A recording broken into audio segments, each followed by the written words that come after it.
like to call the November 27th of the Mount Vernon City School District Board of Education to order. Please stand for the pledge. Pledge allegiance to the flag of the United States of America and to the republic for which it stands, one nation, under God, indivisible, with liberty and justice for all. Trustee Patterson. Present. Trustee Miller. Trustee Williams. Present. Trustee McOwen. Present. Trustee Ning. Trustee Jaros. Here. Trustee Saunders. Here. Trustee Torres. Present. Trustee White. Present. Quorum is present.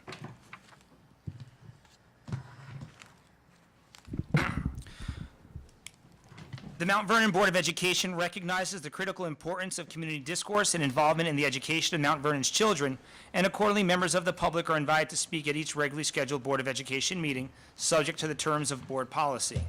Speakers must register in advance by no later than 4 p.m. on the date of the meeting by contacting the district clerk in person at 165 North Columbus Avenue, by phone at 914-665-5235, or via email at rmccormack@mtvernoncsd.org. The board welcomes all respectful comment, whether praise or criticism. However, identifying and criticizing a specific student, parent, teacher, administrator, or other Mount Vernon education official or employee is strictly prohibited. Such complaints must be presented and addressed through the proper administrative channels. Speakers are each allotted 3 minutes to speak, with up to 1 additional minute to be used for the speaker to summarize and conclude their remarks. If appropriate, the Board of Education trustees or the superintendent of schools or a staff member at the direction of the superintendent may respond to a speaker's remarks at the conclusion of the public comment period. Our first speaker this evening is Laverne Johnson.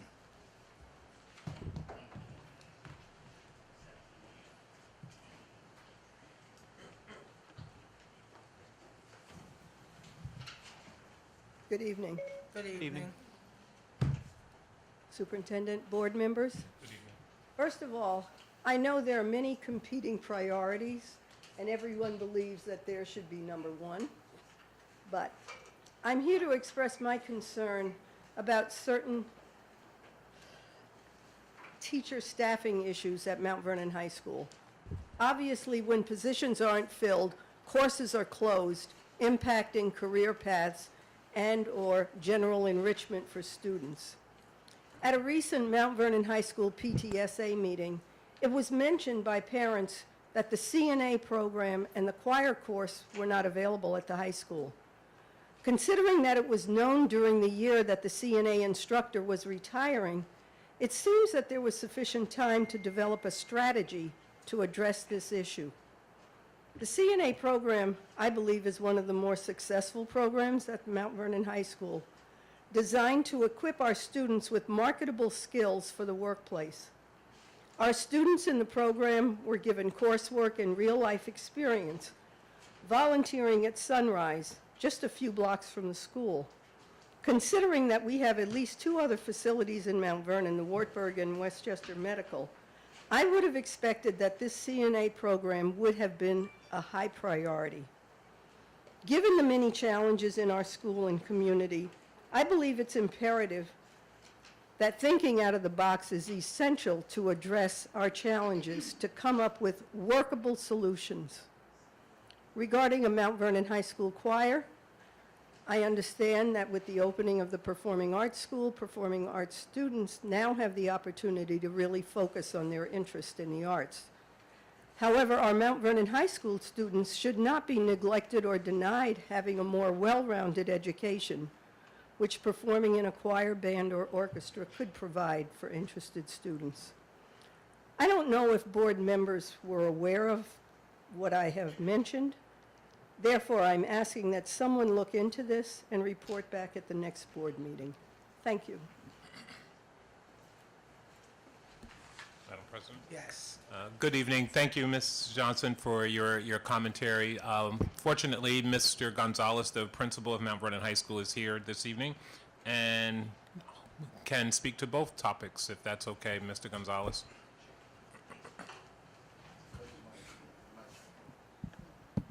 Treat every mic like it's on, Bishop. Good evening, folks. Good evening, members of the board and the community. It is indeed true that we needed to close the certified nursing assistant courses this year. We did have a teacher in place over the last 2 years, Ms. O'Loughlin, who had announced her retirement. At the end of last year, she would be retiring. Immediately upon her announcing her retirement, we began a search. We use a system called OLAS for searching. I worked with the Office of Human Resources to interview every candidate that responded that was listed on OLAS. Unfortunately, no one possessed the certification that was specific for CNA. So we ran into an issue of certification. What we did was we had identified, I believe, 3 candidates that we had submitted to Human Resources that could have potentially met the certification requirements while being employed.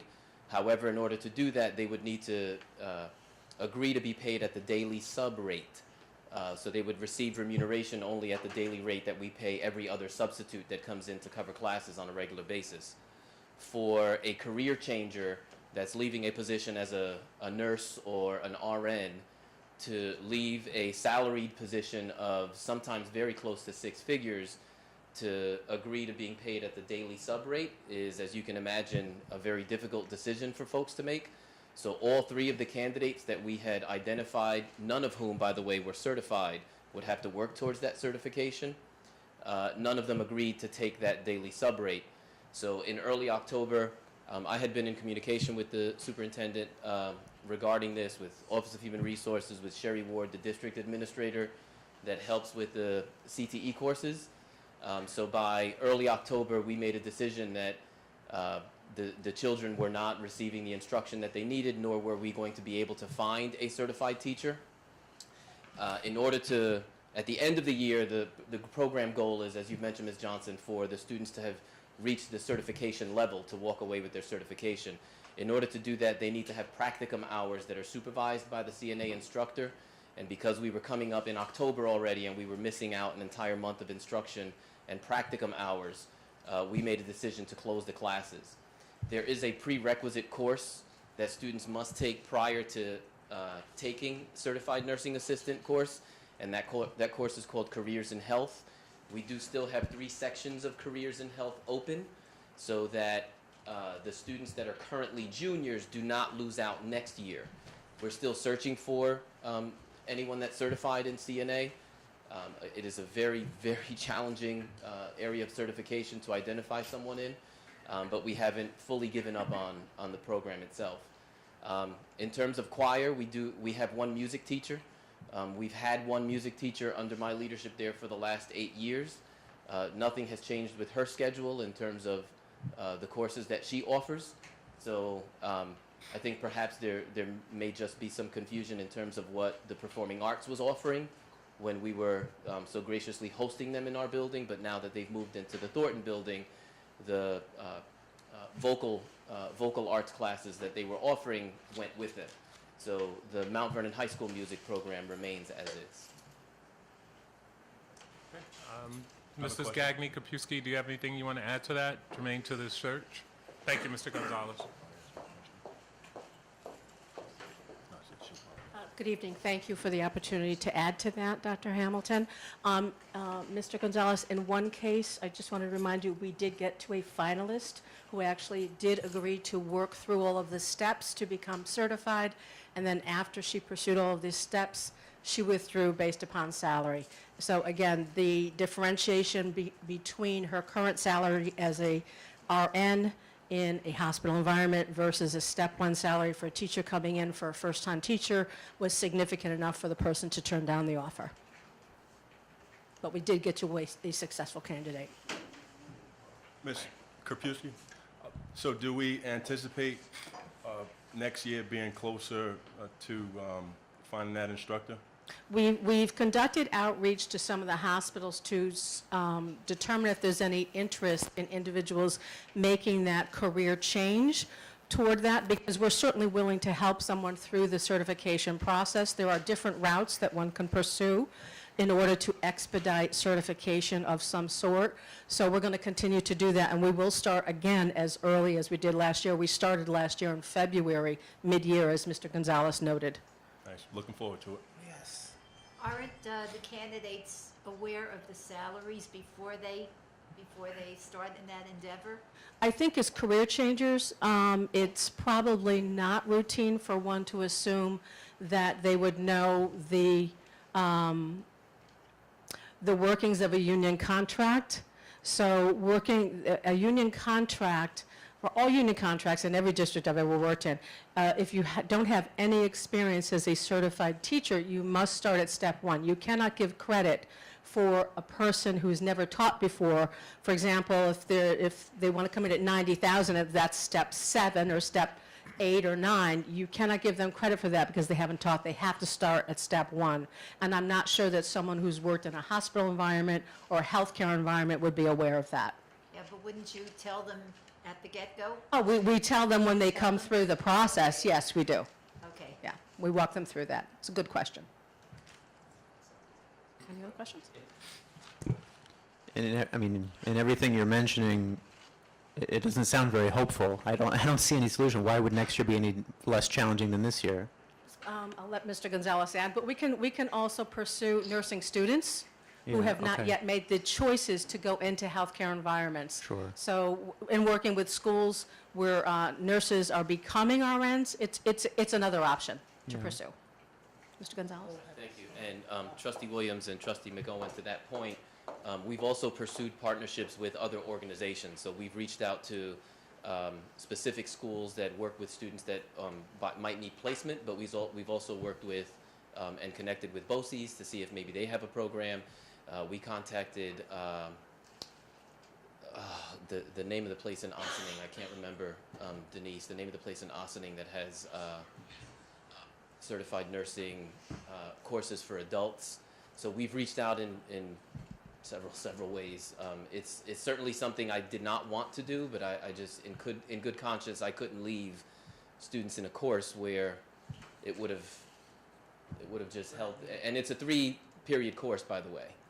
So they were in there for periods 1, 2, and 3 with no sub, or with a sub that Just was a waste of everybody's time. doing the rote activities that a normal sub would do.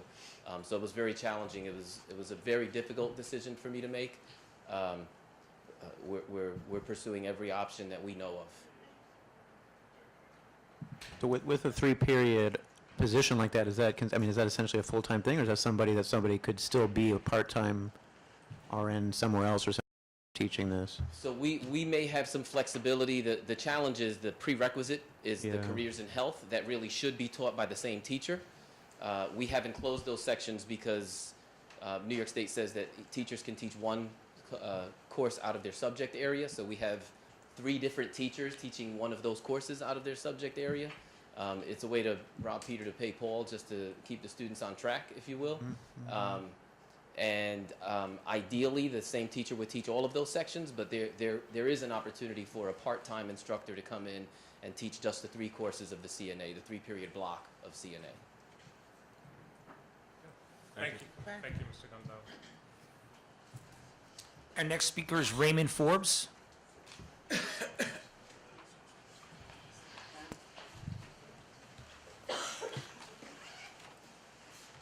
Good evening. My name is Ray Forbes. I'm a representative of Local 338. We represent the lunch monitors here in Mount Vernon.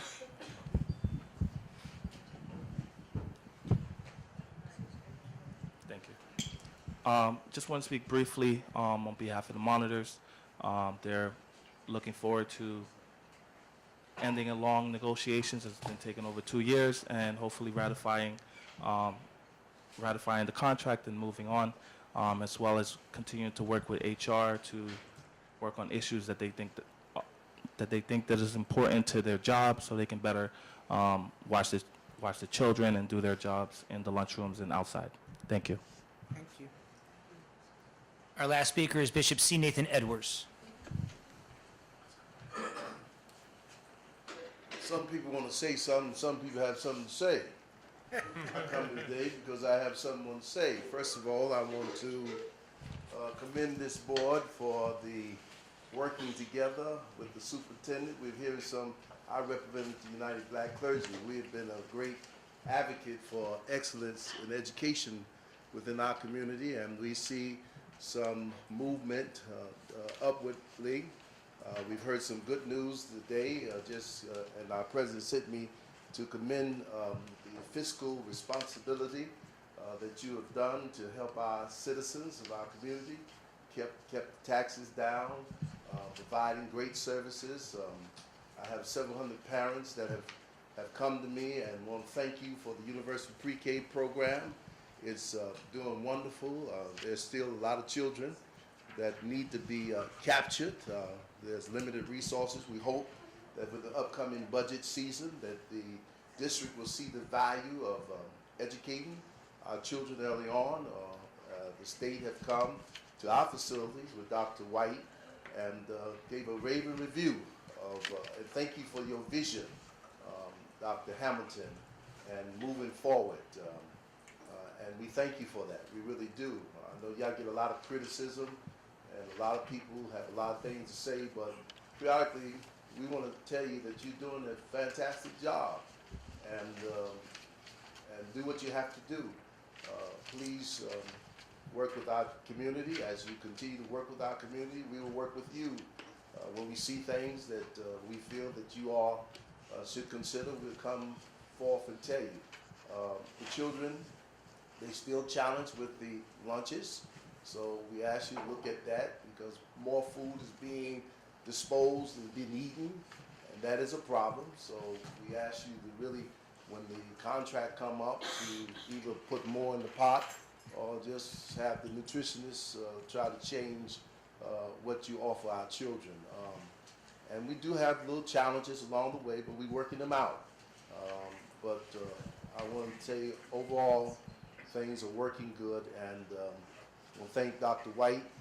We just asked the superintendent of the district to make sure that she be focused primarily on universal pre-K.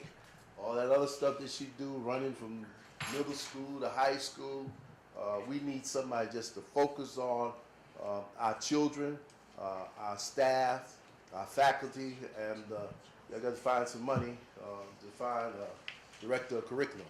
That's all my concern is, and I want to thank you all. And y'all have a wonderful holiday, and I'll be back next year. All things going well. Thank you. Thank you, Bishop. Thank you. That concludes public comment. Thank you. Oh, auditor.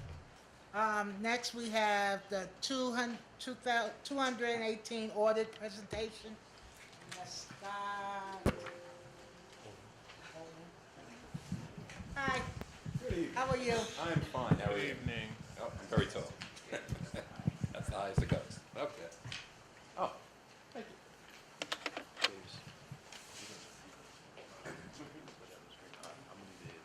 Thank you all. Good evening. My name is Scott Oling. I'm the partner in charge of the audit that my firm conducted for the school district for the fiscal year that ended June 30, 2018. I'm accompanied tonight by Mark Callanan, who was the manager, who was really the one on site during the audit, dealing with the business office and getting these numbers together for you.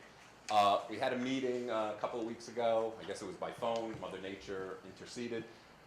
So we met, we talked over the phone with the audit committee. We went through the audit report in detail. You have, the school district has a full copy of the audit report, many pages. But tonight I'm just here with a dozen or so slides to kind of summarize what the results were of the annual external audit that we did. Oh, there you go. So, as I usually say in the past, there are really three types of audits that a school district, all school districts in New York undergo each year. You are required to have, because of your size, you're required to have an internal auditor come in and look at certain processes and procedures. They do a risk assessment of the whole district's financial operations, and then you as a board would select certain areas for them to dive into and really take a deeper dive into a specific area. You have a claims auditor that's required to, as you pay your bills on a weekly, bi-weekly basis, to go through that and make sure all the documentation is there supporting the payments that are made. And then you have what we do, which is your annual external audit. These audits are done in accordance, as you can see, with American Institute of Certified Public Accounting Standards. You have federal money, so we have to do those under government auditing standards issued by the Comptroller General of the United States. And that's our job, is to issue an audit report on the district's financial statements.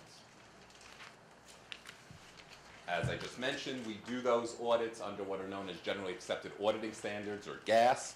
And what we're trying to do is reasonably assure ourselves that the numbers that we're about to talk about fairly present what happened in the district from a financial point of view for this year. We're also required to communicate to you in writing any deficiencies that we observed during the audit.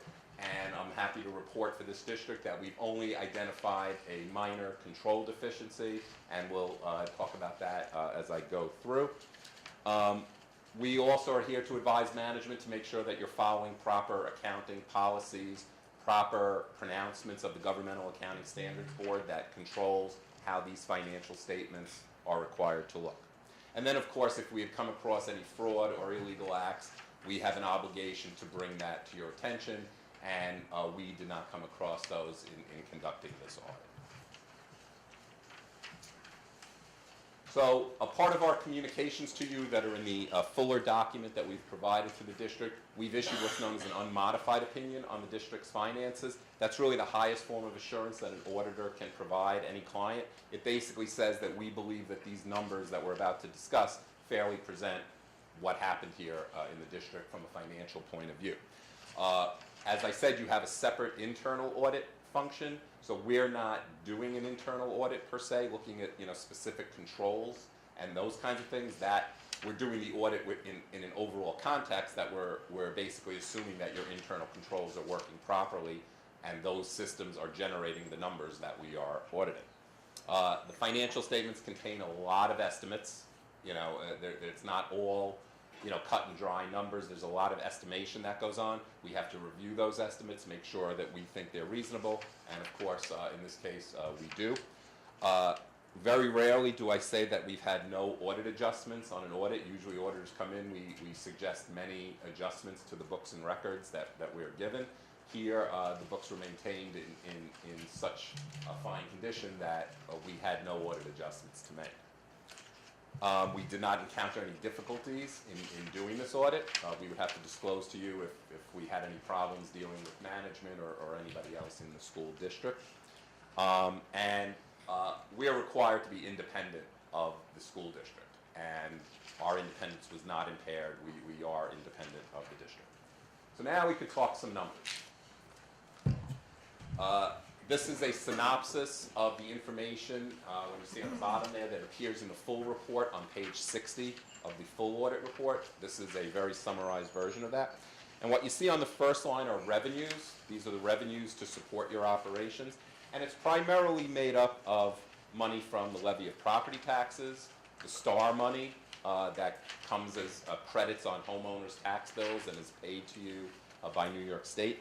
Of course, you get regular state aid and some other revenues. But the property taxes, the STAR, and the state aid make up most of the revenue number.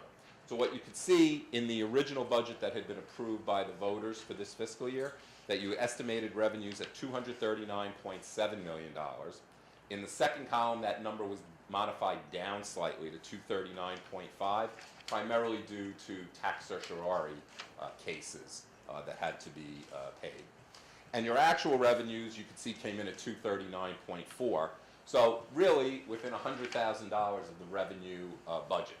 So that's great news. You hit your revenue targets. There were some pluses and some minuses within that detail. Your tax levy portion, that amount stayed the same as the prior year. You didn't increase the levy compared to 16-17 when you did the 17-18 year. Your pilot revenue, your payments in lieu of tax revenue, were down. The city did like a catch-up payment last year, so there were like 2 years worth of pilot payments last year. This year it went back to 1 year, so pilot revenue was down. Interest income was up about $400,000. Of course, we all know after about a decade, interest rates have started going back up, and so because you have fund balance and you have money in the bank, you're now earning some interest on your money. Your state aid overall was up about $4 million compared to the previous year. About 1.5 million of that was an increase in BOCES area. In the expenditure section, the second line, here's what you spend those resources on. The original budget was $240 million. It was revised to $242 million. A lot of that has to do with certiorari claims that had to be paid, and the budget had to be modified.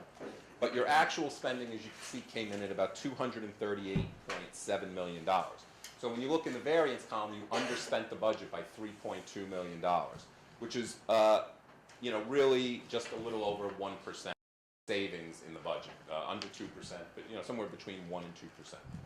Your spending for the year, that $238 million, was about $1.8 million more than what was spent in the previous year, which is really a less than 1% increase. So the budget really stayed tight. You do spend money. Your tax certiorari claims were down this year by about $500,000 compared to the previous year. Your cost for charter schools was up about $400,000 to $6.9 million within that number. Your special ed costs were down slightly, about $1.8 million compared to the prior year. And then employee benefits, which is also in that number, those benefits cost about $1 million less than last year. You had some big savings in the teachers' retirement system. The teachers' retirement system reduced the rates that they charged everybody this year, so everybody had a savings this year. Of course, it's going back up in the current year.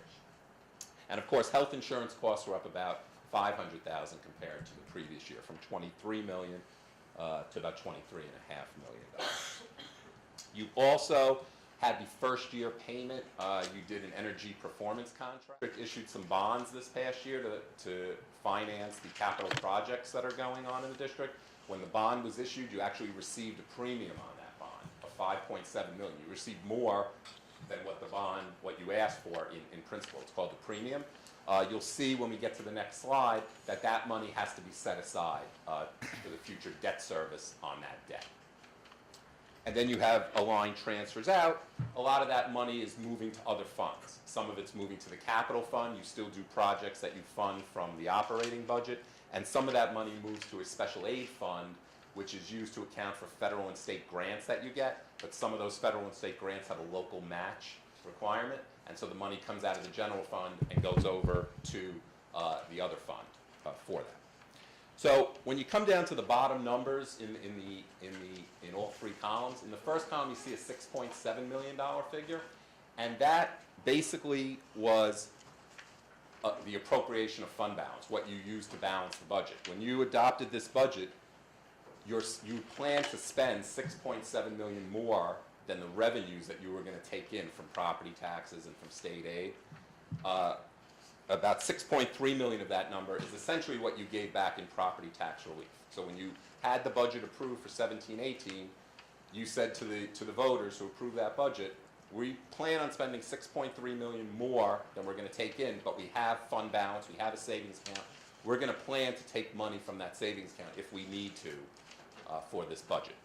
That was revised in the second column to $9 million, so that was an increase of about $2.3 million. And that was because you had to take money out of certain of your fund balance reserves for certiorari claims, $1.9 million to pay certioraries, and $375,000 to pay some salary costs for certain vacation and sick benefits. The good news is, though, the third column and the third number up from the bottom, you see a $47,000 figure. So that means not only did you not have to use fund balance, you actually added a modest $47,000 to the fund balance, or essentially had a break-even kind of year in the general fund. So where you had planned in the second column to potentially use $9 million of fund balance, not only did you not use it, you actually added 47, and that's why in the far right column, the last number is a positive $8.9 million. That's what we call a budget surplus. You did $8.9 million better than what your plan said. If everything came in as you planned in the second column, your fund balance would have gone down $9 million. So it didn't, and you actually added $47,000 for the year. You started the year with $33 million in fund balance, so basically you end the year with the same $33 million in fund balance. Beautiful. That's beautiful. Now, on this slide, we're showing you where the pieces of the fund balance are. I left off one caption on this thing. There's a small amount for about $7,000, so I'm not going to bother discussing it. But you can see the total is the 33 million. But you have it set up in various accounts because they're required to be. The first group of accounts, which account for 2/3 of your fund balance almost, $20 million of that fund balance is restricted. And when it's restricted, that means it could only be used for the uses that are listed here. These are all either under general municipal law or education law, but all of these could not have been established without approval of the Board of Education. So even though these things exist in law, the board still has to act to allow these different pots to be set up. So you have money set aside for tax certiorari, $5.2 million, which is a healthy amount, a little down from last year. You have this employee benefit accrued liability reserve, which is a very long name for basically something that's for what we call compensated absences, vacation, sick time that would be owed employees. So if there was a spike in any given year, you could use this pot to help pay those costs. You actually used about $300,000, you could see, in balancing the 18-19 budget. Then you have retirement system contributions. That's for the employees' retirement system, not teachers. This is not allowed for teachers. So between the two, there's almost $2 million there that's set aside in case, let's say, the employees' retirement system raises the rates and you have a bigger bill. This is a pot of money that you can draw from to help pay that and not have to levy additional taxes. And you have used $750,000 of that pot in balancing your 18-19 budget. You have small amount for unemployment benefits. Then you have money for debt service. So you see how that kind of grew from the two numbers from last year. Last year, total was about $9.3 million on the two lines. This year, it's about $12.1. If you remember from the previous slide, I showed you that there was $5.7 million in issuance premium. That has been put into this debt service reserve pot. Can only be used to offset your debt service payments going forward. Can't be used for anything else. And then lastly, there's some couple $100,000 set aside to help you for workers' compensation benefits. So that group totals $20 million out of the $33 million fund balance. Then you have what we call assigned fund balance, which is the next group, a small amount for what we call purchases on order or encumbrances, about $113,000. And then you also utilize another $1.9 million in property tax relief for 18-19. So that leaves you out of $33 million, when you back off the restricted and assigned pieces, that leaves you $10.1 million in what we call unassigned fund balance or undesignated or free and clear fund balance. That number currently represents 4.03% of your 18-19 budget. You're only allowed to have 4% in there, so you are slightly over by approximately $80,000 or so. Last year, you were over by several $100,000, so you have been working towards getting in compliance with the limits required under law. So you're at $10.1 million. So the key on this slide to look at is when you add up all the ones that I totaled there, what you use to balance, well, I say for 2018, 6.2 million. Last year was 6.3 million. That's what you gave back in property tax relief for the 18-19 budget, $6.2 million. So that means you have to find $6.2 million of savings in the 18-19 budget. Otherwise, your fund balance will go down by how much you don't achieve 6.2 million. If you save more than 6.2 million, your fund balance will go up by the amount you save over the $6.2 million. So it's not a big percentage of your budget. You know, $6.2 million is less than 3%. So, you know, it's a good number, but it is a number that you do have to pay attention to. The district has done very well financially. I remember presenting here, you know, a decade ago where there were a lot of negative numbers up there and there was no fund balance. And the district had a lot of problems back then. You had to borrow to pay tax certioraries. You had to incur interest costs on those borrowings. And now you have a pot of $5 million set aside to pay those. So you're earning interest on money you have set aside for that rather than paying interest for the certioraries. So I want to commend, Ken Silver, Saji Zachariah, the rest of the business office for, helping the district get to where.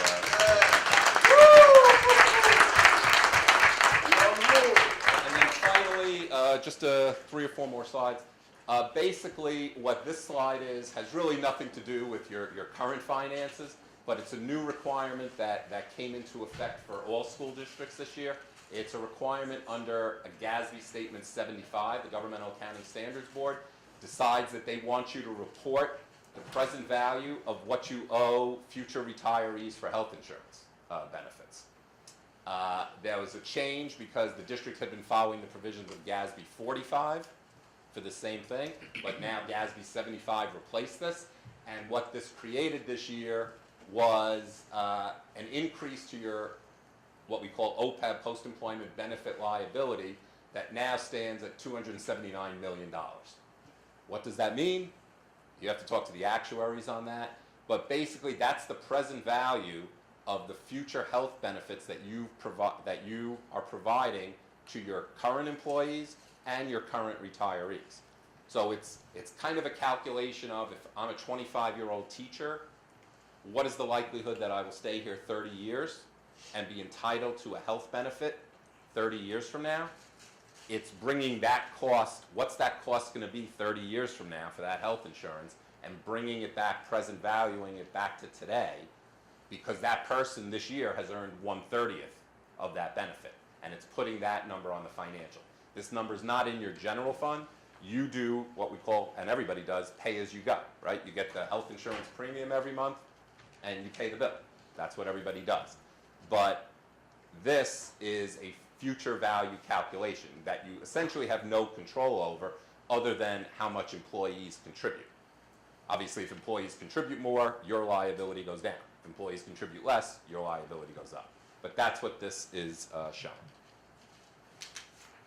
You also, again, not on the general fund, you have to report certain pension obligations that are on a state level, because obviously you participate in the employees' retirement system and the teachers' retirement system for New York State.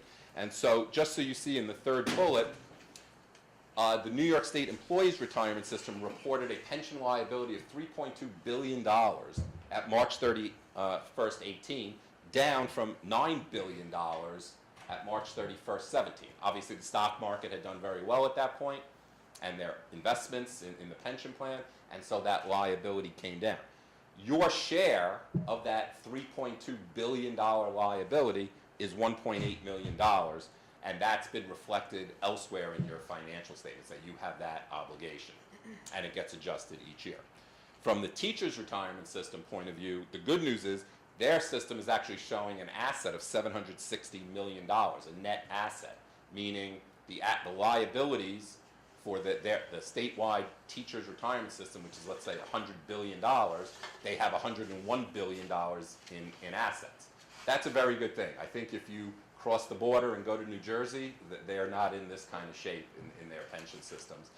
It's the same thing that you heard about in Detroit and different things where pensions are really struggling. Here in New York, the pensions actually are very well funded in New York State. So as I mentioned earlier, and as I wrap up, we're required to communicate to you if we find any material weaknesses in the way finance does things. We did not find any. We're required to report to you if we had any significant deficiencies, and these are all different gradings that we have to do internally. And then there's a low level of a control deficiency, and with that, I just want to say we did not have either of the first two items. And the only control deficiency we reported, because you're in technical violation of the requirements of the education law, is that you're only allowed, as I said, 4% in that fund balance. So you're over that amount by $80,000. It's really de minimis, but that's the only thing that we reported. So this is actually a good problem to have. So, and then just a final thing on your filing requirements. You're required to file, this audit report was required to be filed by October 15th. It was. The state has a new portal that they implemented last year, so you guys actually upload that information to them. It was filed in a timely manner.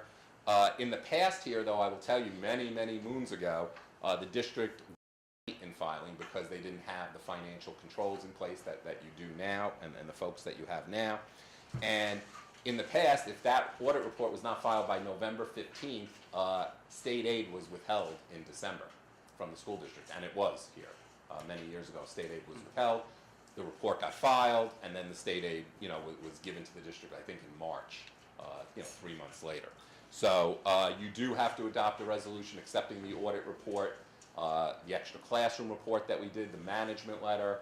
You will upload that information all in this portal so the state doesn't send you nasty letters. And with that, that is all I had. I'd be glad to take any comments or questions that anyone has. You've gone a long way. Yes. Yes. Good leadership. Any questions? Just want to say thank you. Thank you. Thank you. Happy holidays to all. Thank you. You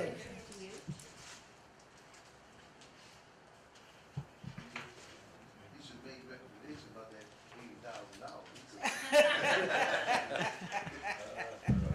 $80,000. Don't think we haven't.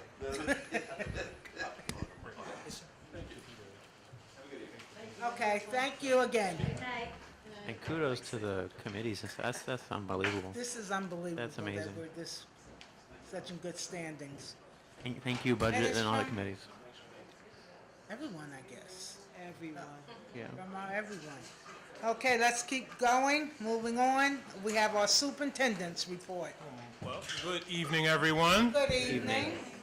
First of all, I hope you all had a pleasant Thanksgiving, and I certainly did, and I want to, again, wish you a happy belated Thanksgiving for those that I wasn't able to share that with beforehand.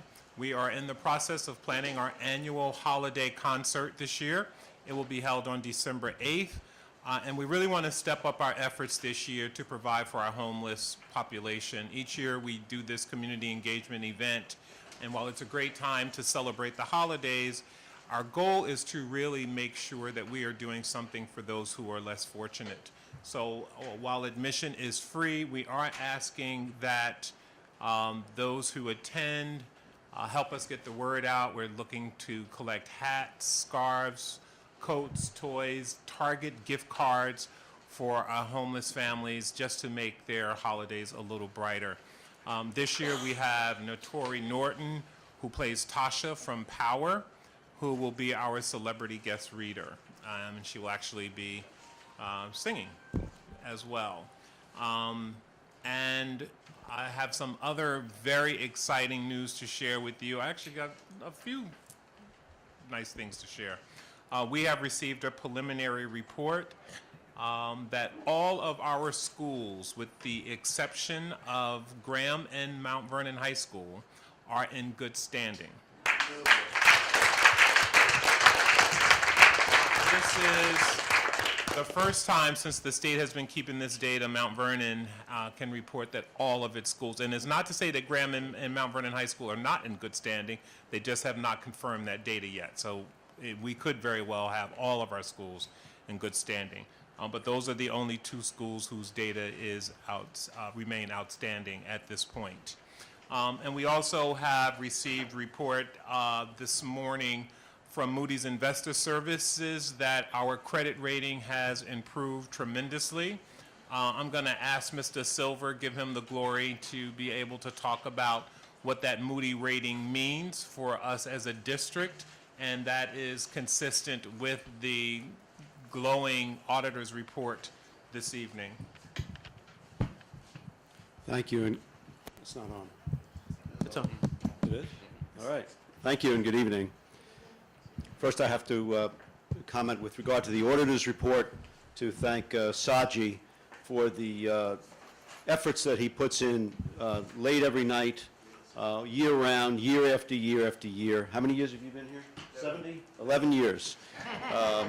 It feels like 70 years, and Saji has really just done a remarkable job with our investments and our finances and our bonding as well, and as being my deputy. So from Moody's, we heard today that they have continued our high rating in our bond as an A1 underlying rating, which is good, but we also have this enhanced rating, which we have been advised by our financial advisors will help us to get a lower borrowing rate on the $32 million that we're about to borrow. So you should know we have $108 million authorization from the voters for our projects. We borrowed $51 million previously, and now we're borrowing $32 million. We expect to get a better rate than we did previously, and that will leave $25 million to be borrowed probably in about a year from now as we move into the final cost parts of the 2020 vision.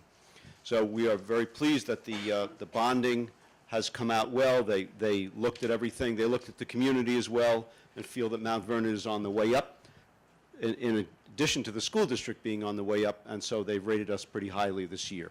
Thanks. Thank you. Thank you.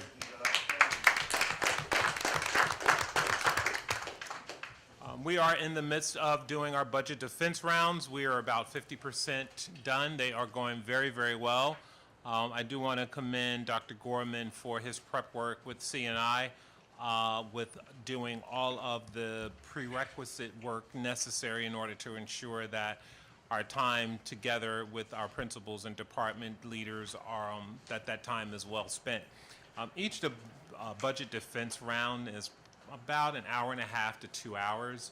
So when you think about how many schools we have and then how many departments, you can appreciate what a huge time commitment it is to go through the budget defense round. But it is a process that I think has served the district well and is partly attributable to some of the responsible spending and choices that we've made in terms of making connections between our student needs and our spending. So we're about halfway done with that, and hopefully we'll be able to wrap that up soon. Our goal is to be ready to put the budget together over the holiday season. I'd also like to ask, Mrs. Kapusky is going to speak briefly about an item on the board agenda tonight relative to substitute teacher pay, and Mr. Policio and Mr. Babiello are going to talk about some of the change orders as well. But I wanted to share with you that yesterday we were fortunate enough to have a friend of mine, Roy Jones Jr., come by. He was in the neighborhood, and we were able to pull a group of students together at Mount Vernon High School, where Roy Jones came in and talked to students about setting goals and how to overcome obstacles. And I share this only because Roy Jones is not of the generation of many of our students, but they were so mesmerized by his presentation and his commentary about his own personal trials and triumphs, and how despite the circumstances that under which he had to deal with growing up, how he was able to set his goals and what the physical training meant to him.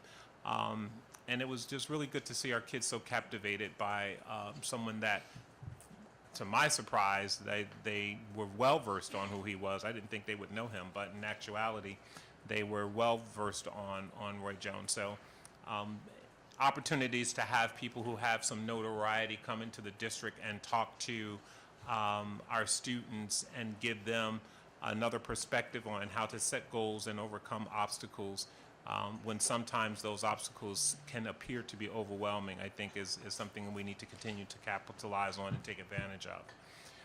So at this time, there is an agenda item that speaks to a change in the substitute pay. And I'm going to ask Mrs. Kapusky if she would just share some of that information with the board this evening, just so that you have a frame of reference on why we are proposing these changes to you, and what the comparables are that led to that.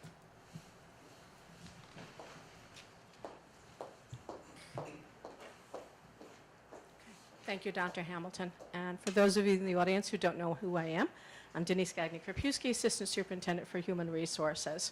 And it's a pleasure to be able to speak to you this evening about the substitutes. And as Dr. Hamilton mentioned, you will actually see 3 separate resolutions presented to you this evening. One of which is a change to our existing structure for certified teachers in shortage areas. So our existing structure actually has 3 separate components that dictate teachers' pay when substituting. Current is the shortage areas. The reason why we're presenting this to you this evening is we did add new shortage areas to the existing structure, and we updated the Step 1 bachelor's pay so that it is current with the current contract.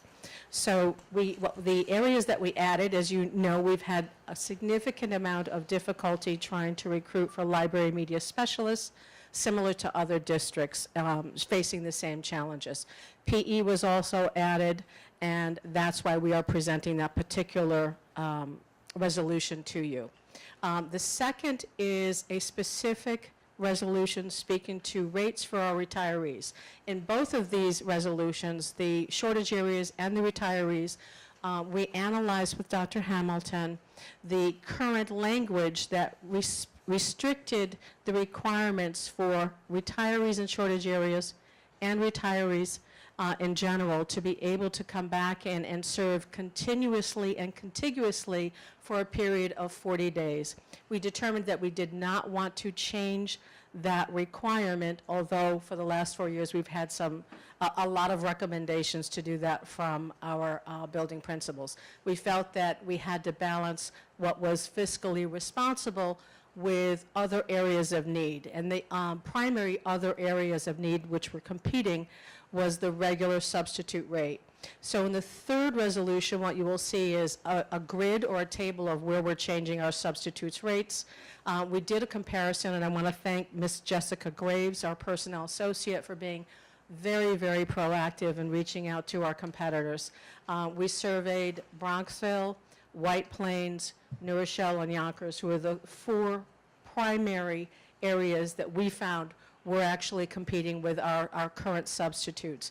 What we found were our baseline rates were not competitive, particularly for certified and non-certified substitute teachers. We could not gather a lot of information under the TA or teaching assistant area, but we also looked at another very critical area and took into consideration a lot of the feedback that we received from Mr. Rosario regarding our security monitors. So what you'll see with you are some significant increases in our substitute pay in order for us to remain competitive with our substitute pools. So I'll take any questions if you have any. Thank you for your time. Sorry, I have a question. Competitive, without going down to every single line item, give us a flavor. I mean, how big is the range? Are we in the median? Are we in the bottom quarter? Are we in the top quarter with these changes? Are we at the top of the market? Just some sense of what Well, I don't know what competitive means. For the 4 districts that we found that we truly are competing with our local districts for substitutes, there was probably a variance of anywhere from $20 to $25 per day.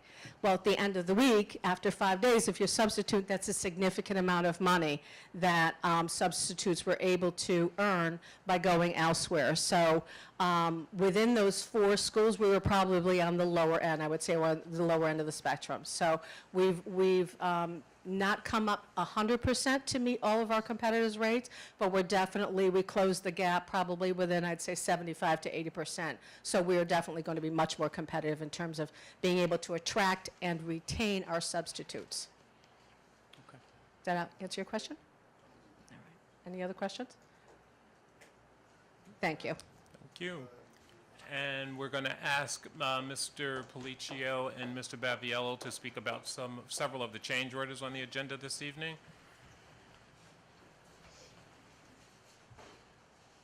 Good evening. For those who don't know me, my name is Michael Policio. I am the Director of Facilities. This is Ken Baviello. He is the District Senior Architect. Tonight, we're going to talk a little bit about construction change orders. For those of you who don't know what they are, oftentimes in the middle of a construction project, different conditions exist, field conditions, unforeseen conditions, requests from the district, and they require a change order from the scope of work that has been contracted. So how does a change order come about? A change order is initially found by the contractor or a district request. At that point, the architect in charge and the construction manager will ask the contractor for a proposal. They will then evaluate the proposal to make sure it's fair and reasonable. They will then present it to the district, that would be myself and Mr. Baviello, And then at that point, once it passes our muster, it goes to the superintendent and the business official for approval, and then finally on to the board for final ratification. So, as you know, in some of these projects that are on our older buildings, that aren't new construction, change orders could be quite exorbitant. So we, this evening, are going to talk about the 24 change orders that we have presently on this agenda. I'll go through them one at a time rather quickly, and if anybody has any questions, we can address them at that point. The first one is at Thornton High School, which is now the Performing Visual Arts Magnet School. There was a change order on the district request. We had put in a bathroom renovation, the original scope had paper towel dispensers. The district, in trying to improve its carbon footprint, are going to hand dryers. At that point, it created a change order for some boring holes that had to be put into the walls to accept the electrical for the hand dryers. So if you follow on your agenda, they are in the order that they appear on your agenda. Number 68, also at the magnet school, the change order was a unforeseen condition, additional structural infill at a roof ceiling at the experimental theater. So it was at a skylight. We needed additional steel up there, additional dunnage. It was not picked up in the original scope. It was an unforeseen condition. We then had to perform the change order and complete that work. Dr. Hamilton, can I ask you a quick question? Did you want me to disclose the amounts of each of these? No, the board has that. Thank you. Number 48, 49, and 50. This is a combination of areas in Pennington. So classroom 106, bathrooms, the south entry, the security closet, security office, and the sprinkler closet. The project over the summer, the classroom was certain things were determined to be needed. We demoed walls, floors, ceilings, lighting, and it was split up into 3 change orders. Oftentimes, because of SED requirements on the way we propose the change orders for monetary reasons, we have to split them into several different change orders, and sometimes it'll give an appearance that perhaps we're being double billed for the same thing, but we're really taking a larger amount and splitting it into 2 separate items. So in this case, this work was reflective of work that occurred over a period of days, and they're grouped into periods of time to reflect the work that took place on each day. And a large portion of the work associated with those 3 change orders was the result of an additional classroom in the existing building that we had to renovate due to additional space needs that were required that came up over the summer that were not included in the original document. Correct, that was room 106. It was, we needed it for, to put in an actual, I believe, a second grade classroom. Number 69, Thornton slash the Performing Arts. This one was an unforeseen condition. It was a Lulu lift elevator. So what happened with it, the shop drawings, and that's the final drawings where we actually do the construction, they changed. And so the reinforcement in the lift itself, the side of the reinforcement changed from left to right or right to left. Without looking at it, I can't particularly tell you that. And which also changed the requirements for the reinforcement, so, and in the wall itself. So we absolutely needed to make this change based on the shop drawing change. Number 20 is a simple one. We asked, it was at Thornton Performing Arts again, we asked the contractors to work on a Saturday. That, according to New York State prevailing wage, Saturday is time and a half. The original contract has them for just straight time, so they billed us for the half of the time and a half. And that was related to coordinating the work to keep things moving at the end of the summer. We needed certain things to happen at that period of time, and we needed to ensure that they occurred properly. Next one, number 11, Pennington Elementary School, was with Talt Electric. We were, it was a field condition. We have a Con Edison transformer that's on the property. We came across some rock and some underground tree roots. We had to move the transformer several feet in, I guess, the south or the north direction, and that created a change order.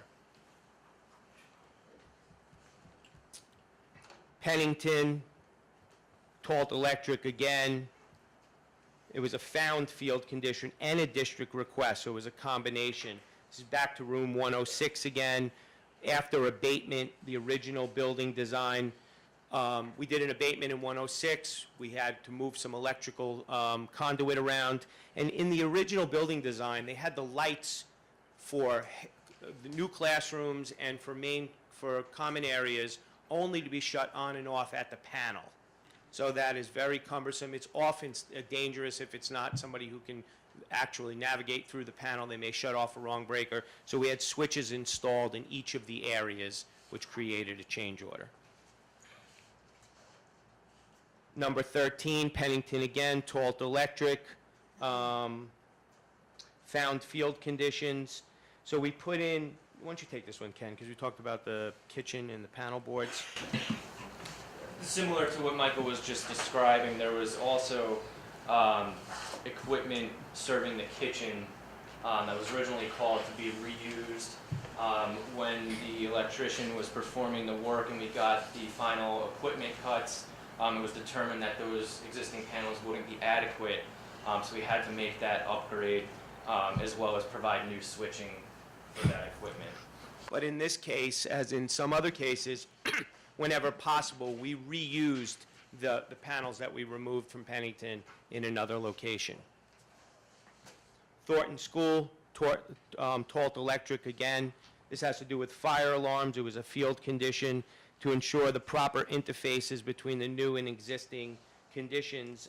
Replace switches, outlets, and reinstall fire devices in the quarters I-1 and I mean I-50 and I-51. So again, it was a condition that was unforeseen. Once the new electric was put in, it wasn't compatible with the fire alarm that existed. 32, 33, and 35. So this is going to take place, these three change orders will take place both at Williams and Columbus. It has to do with the rigging on the stage. So whenever you go to see a stage, you see stage lights and all kinds of spotlights and everything. We all love to see all that stuff when in the theatrics, but they're held up by something. They're held up by rigging. Rigging is into the deck. It holds the weight of the lights. You can maneuver them. You can do many different things. So we had to put in rigging for the new stage lighting. It wasn't part of the original scope. Once they did that, they created new holes and had to patch some of the older holes. So we split this one up into three different, again for SED requirements, three different change orders in both schools. And that's why you see the three, that we're not being double billed. That was another question by the board, if we were being double billed for that. To further what Michael was describing, part of the issue was the existing structure this rigging needs to tie into to be supported from wasn't adequate, and at the time that these drawings were developed, the structural engineer didn't have the ability to see that. It was above an existing plaster ceiling, so when they went and performed the work, the contractor raised the question, do we need any additional structural rigging to suspend this lighting from? The structural engineer then came out, made a further evaluation, and that's what derived the change order. Number 29, excuse me, the five-school project, Piazza Brothers, change in scope.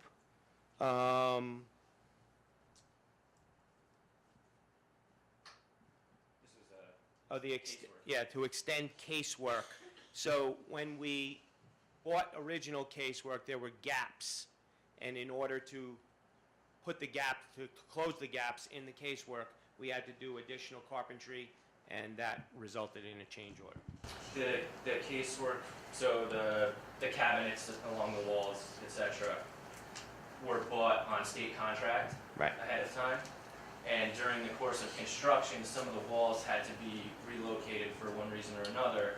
And so we had to do some further coordination to modify or get additional casework to address those gaps that Michael referred to. Didn't it also say in the notes that it has to do with updates in the heating system and like there were spots where you didn't have radiators anymore? And did I read that wrong? That was the reason for some of the gaps. I mean, you Yeah, have the there were- pictures in there. It's obvious. Yeah. You got like a cabinet ending 2 feet before the wall. Yeah, you got Unit yeah. ventilators and the moving of the walls Yeah. created gaps. Yeah. Graham School, Doptel was the contractor. It was a district request. So this was a knee wall. That was a question earlier. So it's a knee wall is a masonry wall, sits under 3 feet. On top of it is a railing. There was a portion of it that was not in the original scope. The district felt, for safety reasons, that just a railing wouldn't be adequate. So we matched the same elevation of the existing wall on both sides, continued, I'm not sure how long the wall was, I want to say about 8 to 10 feet, and continued that, created a change order. The next one is a credit, we won't talk about that. Thornton, again, performing arts, to replace faucets in labs 211 and 214. It was an existing field condition and a district request. So there was old faucets in there. They were loose, they were a little on the faulty side. So when we went there to see these new rooms that were being built with these remaining old faucets, we authorized them to change them, which created some plumbing issues. So we needed to do some plumbing as well, which created the change order. Thornton High School, S&L Plumbing, existing field condition. Stage left, there was a leak. We're doing some extensive work in that auditorium. Stage left, there was a leak. We had originally thought it was coming from the roof. Once we realized that it wasn't coming from the roof, further investigations, it was in a pipe, and we made the repair, which caused a change order. And then the other ones are the same thing with the rigging, exactly the same that took place in Williams has taken place in Columbus. And then the final one is at Parker. It was a field condition due to existing issues with phone systems in the building. The newly installed fire alarm was not communicating properly with Central Station. After the installation of a fiber optic phone system, we discovered the fire alarm would still not communicate properly. So we provided a new fire alarm section along with Honeywell. And now with this new annunciator, we have proper communication, which caused a change order. That's it, sir. Any other questions from board members relative? I think we covered all the questions that were submitted to me earlier. Yeah, I have a question. Guys, can you explain, like, the process, when, we feel like, there are excessive change orders after the work is done? How do we, bring it to the table, or, kind of, is there negotiation towards the end that actually, brings more savings? So great question. In So you addition, mean just to clarify, in the addition end of to project as a whole? right, So- and to clarify that, in addition to, I know that you guys routinely do negotiate, and often successfully, some of the change orders right there. When they ask for them, you negotiate the price down, and we see that. So at the end of, we always hold money at the end of the project. At the end of the project, we will make a final review of all change orders and any of the costs that were unforeseen to the district. And if we can, and in many cases we are successful, and if it's due to a delay on the contractor's part, we will then hold back money, and this is all through negotiations with the lawyers. We will hold back money or get credited back money for stuff that the contractor should have seen in the drawings. We'll make a final look at the drawings if we missed something along the way. So there is a final tally that happens at the end, another safety check to make sure that the district is paying the least amount as possible. And on the payment requisitions, there is retainage that's withheld until the end to facilitate that process. One more question. And so when these companies are coming in and they're bidding for these projects, do we do some background on their other construction projects to see how many change orders they're, averaging in their work? Yes, when the bidders are qualified as bidders or an award is about to be made, we check all of their reference. They have to supply references to their so our construction managers, our architects, they are in contact. Most of them, there's not too many new companies around, so these players are in the area particular. And so we have an idea if particular companies do have excessive change orders, but that's really a job-to-job thing. It's not always just because the company does a lot of change orders. Sometimes a job like Thornton, which is a very old building where we had limited plans from decades and decades ago, where things exist, we've come up with unforeseen conditions all the time. So even if we see that in a previous job, a company has utilized many change orders, it's not often enough to disqualify them, nor do we know if that's going to exist here. Obviously, if somebody does it time and time and time and time again, then it created a pattern. I would believe that we would be able to figure out a way to perhaps disqualify them. Do we keep a backup, for, just in case we, need to pretty much stop work with the company and bring in another company? Do we have? Yes, we have mechanisms in place all the time for that, and we constantly review. The problem is once will go beyond a certain point, it really becomes ineffective financially to make that drastic of a change. Right. Not to say that we wouldn't if we had to. Okay, thank you. Okay, that's it. Thank you very much. Thank you. And that concludes the superintendent's report. Okay, next is up is the president's report. First of all, I'd like to say good evening to everyone. I hope everyone had a thankful Thanksgiving, and I'm happy to see everyone out tonight spending some time with us again.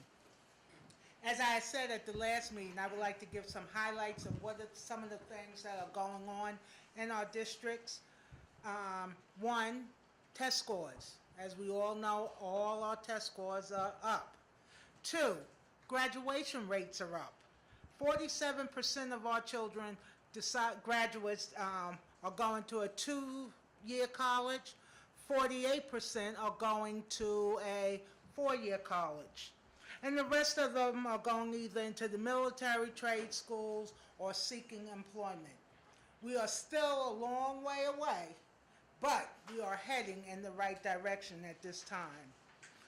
We also have a great vocational program that we are rebuilding, and we have barbering, cosmetology, print production, Cisco networking, photography, health careers, and of course, as you heard, our certified nursing assistant program is on hold as of right now. Culinary arts should be starting next September, if all goes well. Our AVID program are bringing more students toward rigorous academic courses and college and career readiness. AVID is being offered, I think, if not mistaken, the 6th grades? Some 6th grades. Some 6th grades, or 5 elementary sites and 4 secondaries. 5 elementary sites and 4 secondaries, great. Most of all our elementary schools are in uniforms, which is, if you go around our district and see our little kids running around in maroon and khakis and maroon, you know they belong to us. Always encourage them when you see them. Even some of our 7th and 8th graders are in uniform that are in the schools that are K through 7 or K through 8. So congratulate them when they see them. If they're doing something good, tell them. Please always encourage our children when you see them. Beginning the new year, hopefully, we will offer a resume writing course and 10-hour of ocean certification for Mount Vernon residents only, for possible employment working on our last bond project. More information will follow. This is all in the new. I would like to thank all of my board family, these other 8 people, for their hard work and making the commitment to make our district the district that continues to move forward. Now, I don't know if you forgot to mention, on December 7th, you will be at the Riverside Memorial Synagogue. I read it somewhere. Yep. The 4th at 7, not the 7th at... I read the 7th. Okay, sorry. Somebody's going to be at the Riverside Memorial. Either the 4th or the 7th, getting an update on our district. So That is me. that is you. I thought And that is on the 4th. on the 4th. I had the wrong date, but he will be at the 4th Yes. at the Riverside Memorial Synagogue to give a complete update of what's going on. And I just want to wish everyone just to say hi, stay healthy, watch out while you're shopping, and enjoy this holiday season coming up. That ends my report for tonight. Thank you, Juan. Madam President? Yes. I had a question. You said 48% of the kids are going to two-year, and 47% are going to, that's 95% of our students are either going to 40... That graduated this year, yes. Of the graduates? Of the graduates. Graduates, Of the okay. graduates. Okay. Very So good. we're moving up, we're moving in the right direction. All right. What's the graduation rate? Graduation rate was 40... The graduation rate was 68, you know. Six,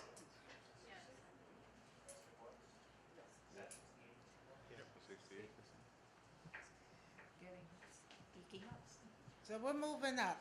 Taking up. Next, committee reports. Who wants to start? Trustee Saunders. I'll start because I don't have that many committee reports this meeting.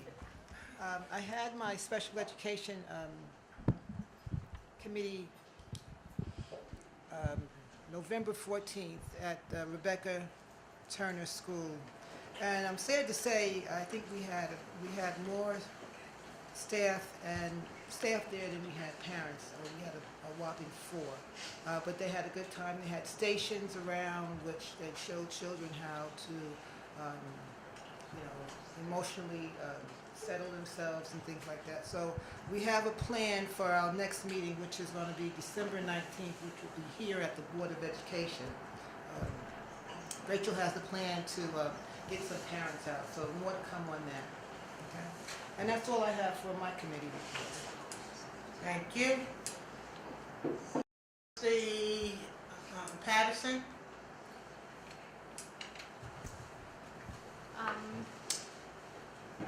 So I got my thunder taken by the auditor. Okay. So we met, and as everyone knows, I had all these notes. I was so excited. It was the best audit in years. He had nothing but fantastic things to say. I want to thank everyone that came because of the snow. It kept getting kind of pushed around all day. And the next meeting, we're going to be reviewing our internal audit that's been conducted on purchasing. And that'll be the next meeting, which will be announced momentarily. Thank you. Dr. Ning, Trustee Ning. Yes, the Education Committee met yesterday at 8 a.m. and our next meeting will be on December 17th, same time. And yesterday we invited Coach Simino and Gary Gregory, who I believe the athletic director, or he plays that role. He's in that capacity, but we do not officially have an athletic director for Mount Vernon. And they first talked about the history, of the athletic program in Mount Vernon, which was badly cut back in 2008 because of budgetary reasons. And many sports were cut at the time. And while the position of Director of Health and PD is a mandated position. Since then, we have not had one in the district. So, and Coach Cimino at the time stepped up, took the position, and the position that was mostly, and that is still mostly teaching.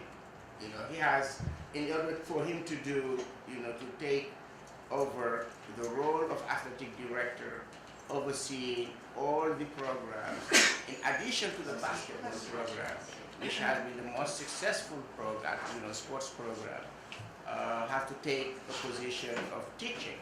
And in fact, as of now, he's the only, coach in Westchester who's teaching 2 classes and, plays the role of coach. So these are the kind of things that the athletic, the sports program, have to go through. So, they talked about, we asked obviously questions. The main purpose of the meeting was to find out really what their needs are. What are the needs of the sports program, and what can we do as a board to help. We've included a large number of, I think in the bond, a large number of,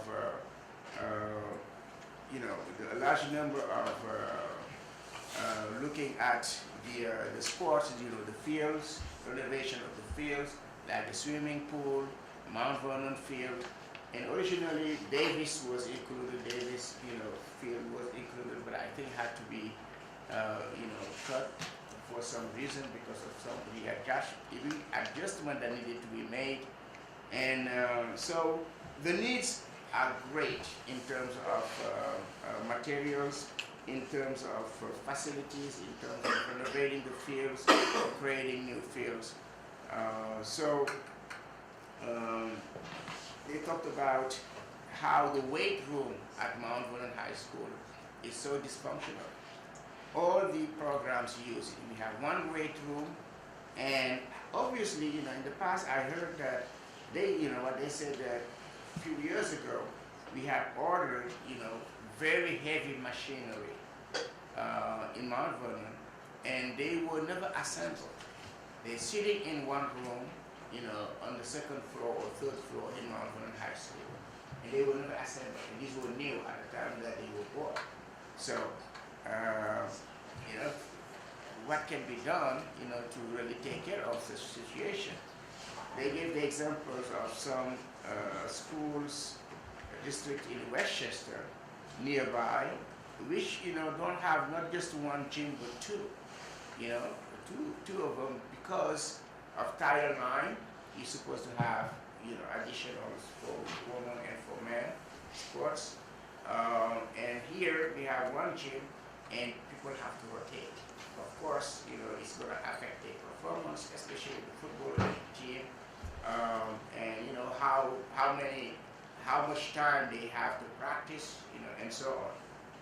So Gary, spoke about how at some point in Mount Vernon, coaching stipend were taken out of the bargaining units, of the bargaining, whenever teachers were negotiating new contract, there was a provision, for increasing or for taking care, of the coaching stipends.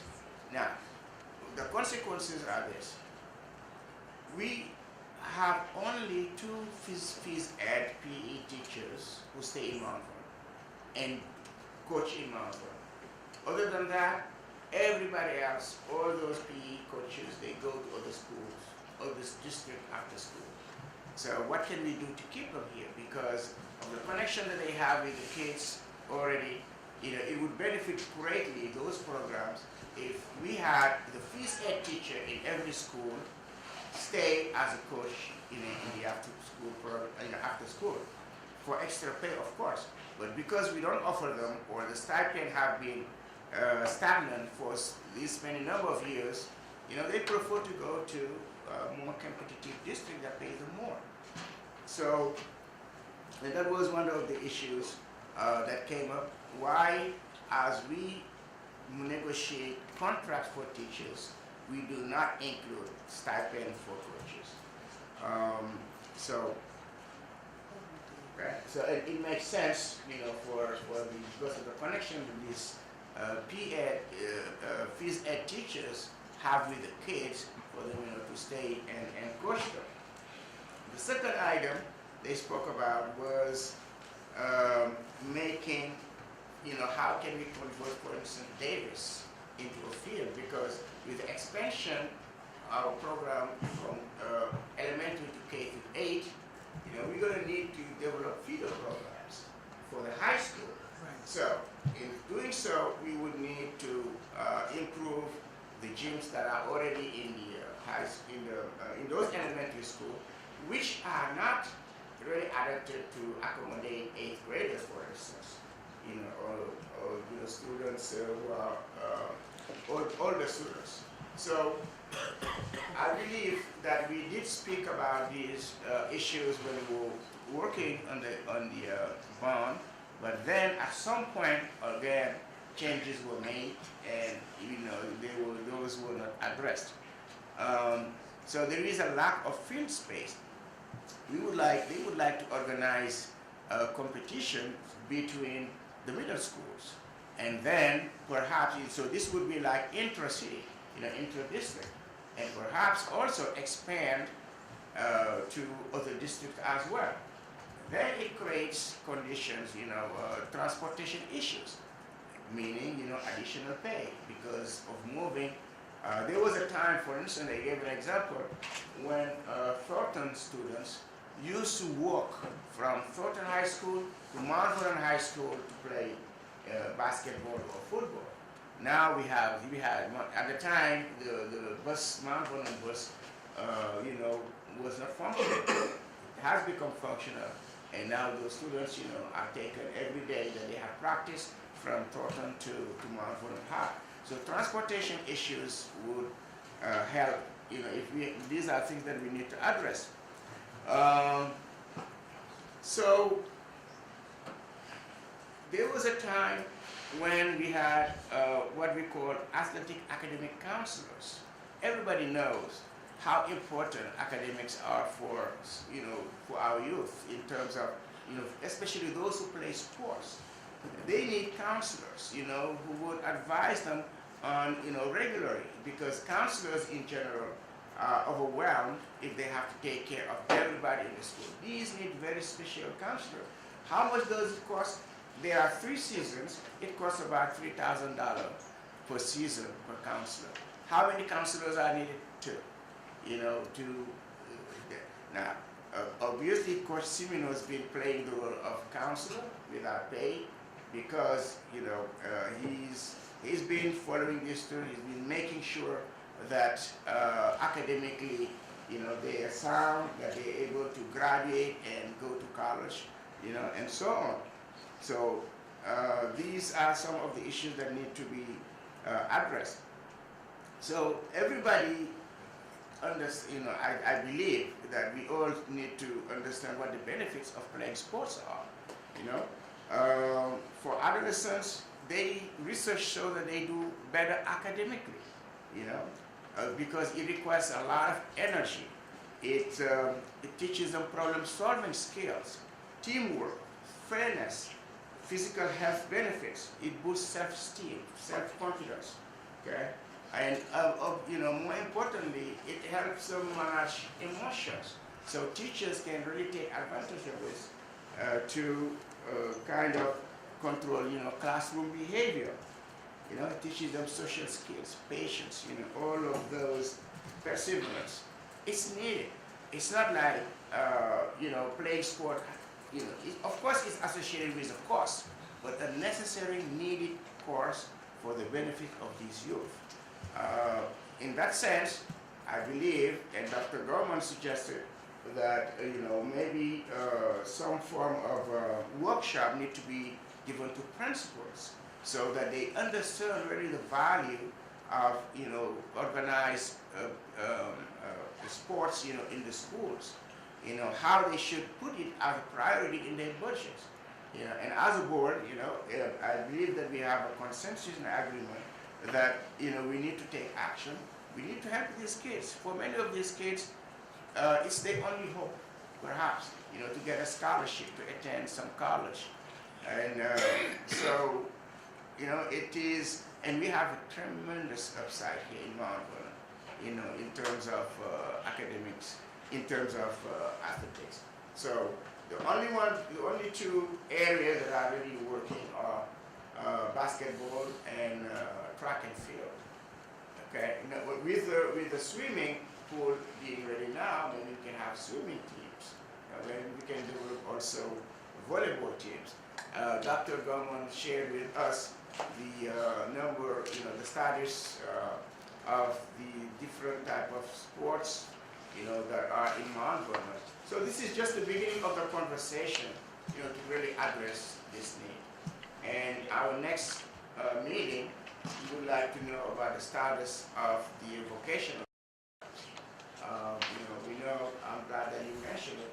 So Dr. Vernon is going to invite, the people in charge so that they could come and present to us the status, where we are, which of the areas are being addressed right now.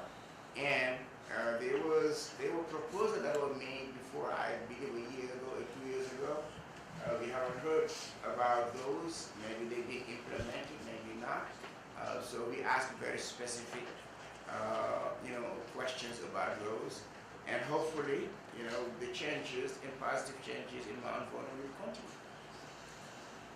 Thank you. And I agree that with the fields, the work that we're doing on the Mount Vernon High School fields, which will be state of the arts, probably better in Westchester than ever, that we really are going to have to look at what we really need to make the use of our fields and to make arts of our schools successful.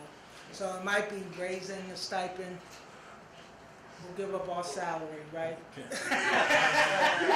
going to need, you think about it, we're going to need many, because if you're going to develop a good feeder program, you need it in the schools, it's K through 8. So you go to every school, you have the right equipment there, you have the right mentality, you have the right coaches in place.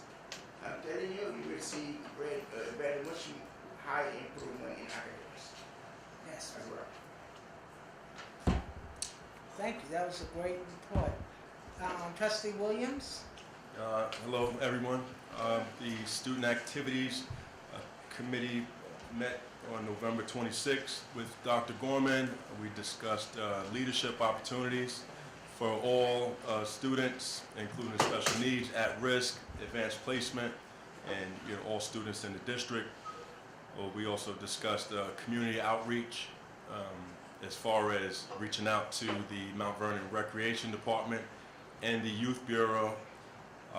We also talked about the rebranding initiative with our K through 8 schools, as far as the mascots and logos, and getting consistent branding done to actually help strengthen our programs as well, to help with that piece, to pick up the spirit and the drive to actually want to perform, whether it be the students or coaches as well.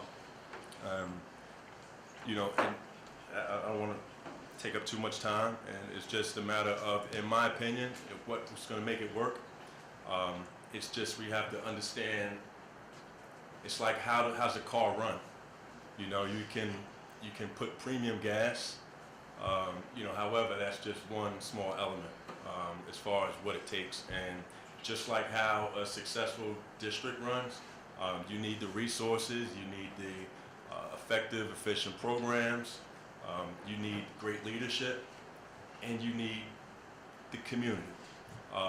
So it's a really organic process that has to, breathe. And, it's just so many things we really have to look at.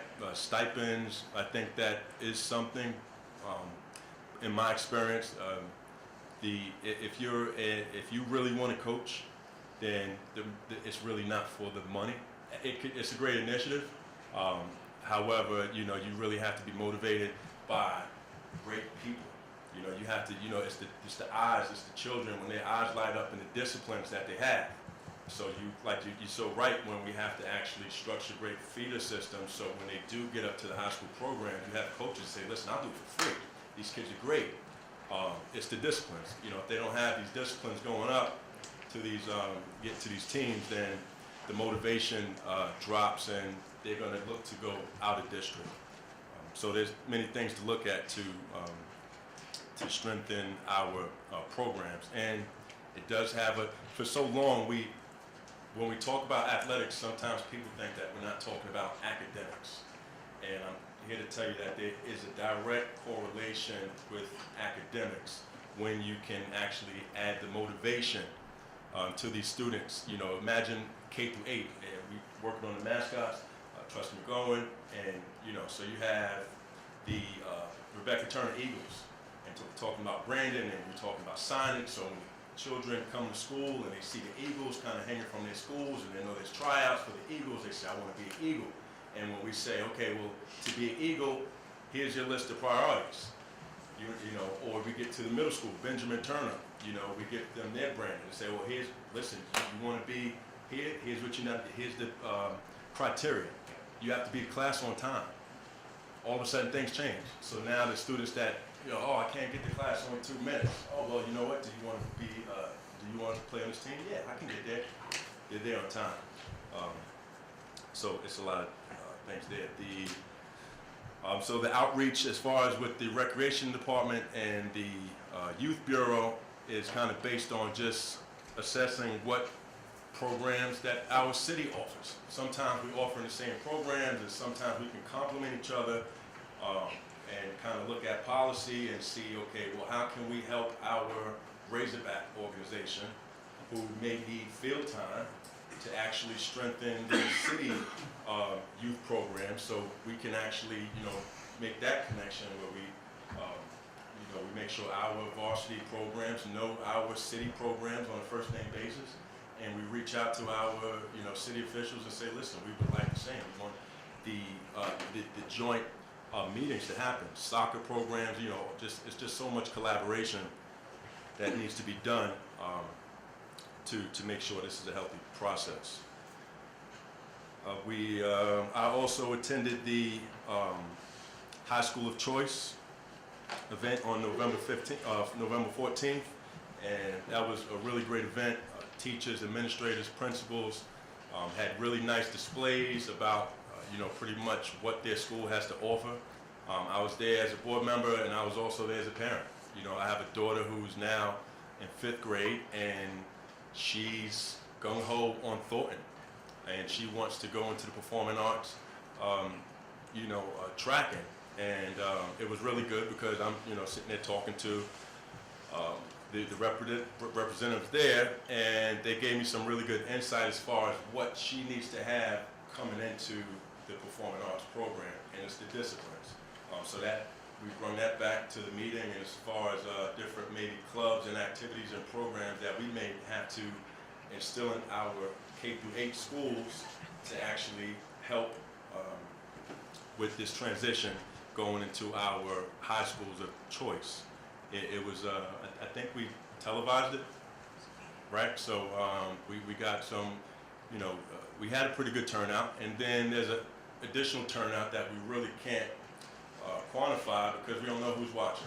But we do know that there are many watching, and you know, we want to encourage everyone to really get involved because all these initiatives really help with the mission and vision. I think all the families, the district, the city, we all have the same mission and vision, which is to get better each day.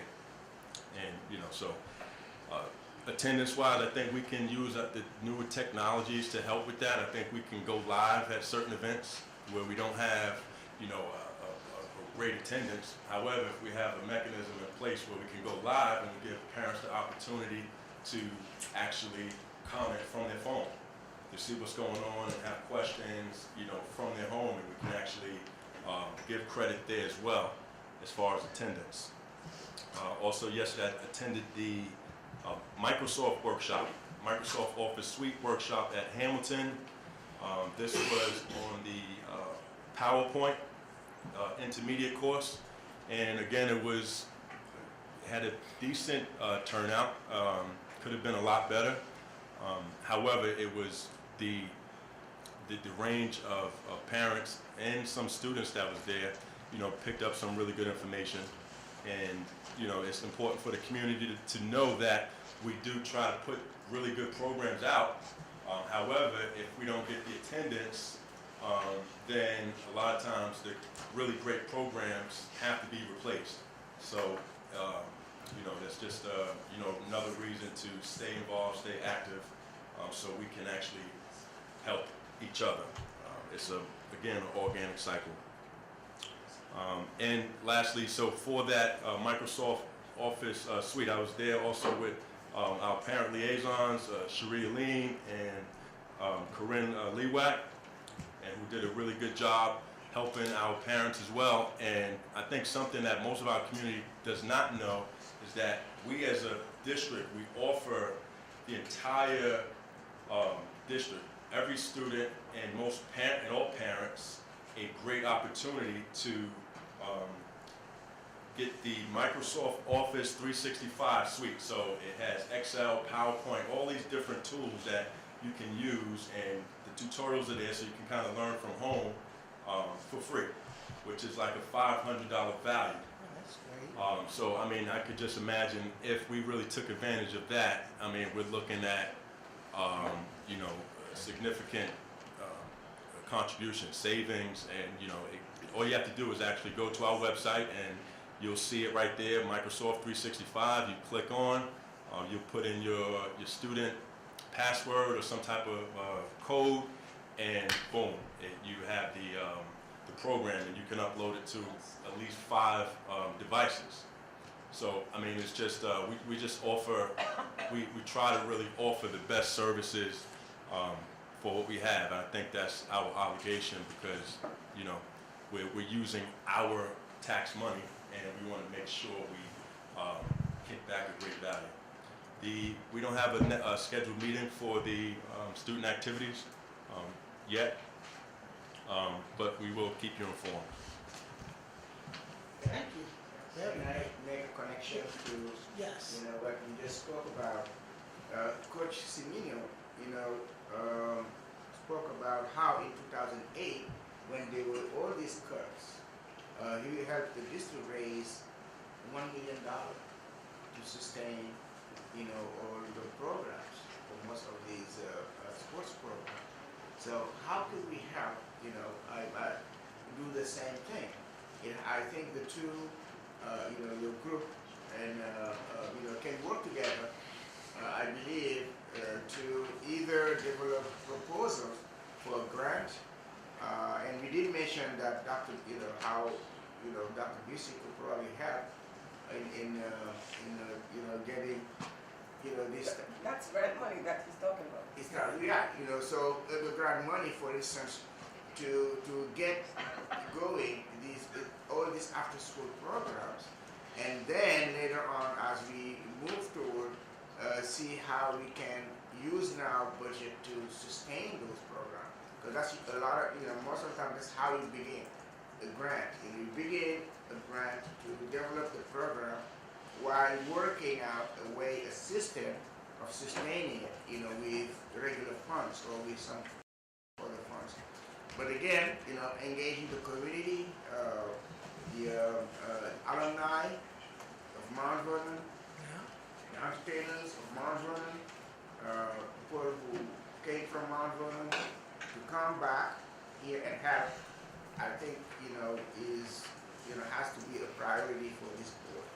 You know, so, and so whichever way we can do it, like Dr. Hunter was talking about Roy John Jr., right? Did he give some money? But that was a hook, right? That was a hook. Yeah, you can think about it because, look, it's there.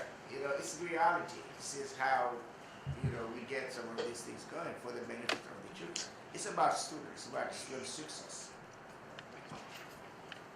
Let's possibly talk about community service awards. I think, you know, strong communities are built off of community service, and you know, when you're recognized, and that kind of gives you the incentive to, you know, actually do more. And then when you have the support as well, then that really drives you as well. So I think, you know, we can actually look at the volunteers and really celebrate them, and, you know, just kind of keep the all calls for volunteers. You know, if you were fortunate to come through the program and receive a scholarship, then, you know, we as a board may want to reach out to see if somehow you can actually come back and, you know, teach one, where you can come back and actually give some information on how that was done. And it really comes down to the disciplines. And, you know, when you can motivate the disciplines, great things can happen. Great. Finished up? Yes, that's my report. Thank you. Thank you. Great report. Trustee DeRose, I know. We did not have a The restructuring. snowstorm.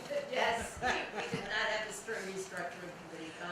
Our next meeting is scheduled 12/11, that's the 11th of December at 8 a.m.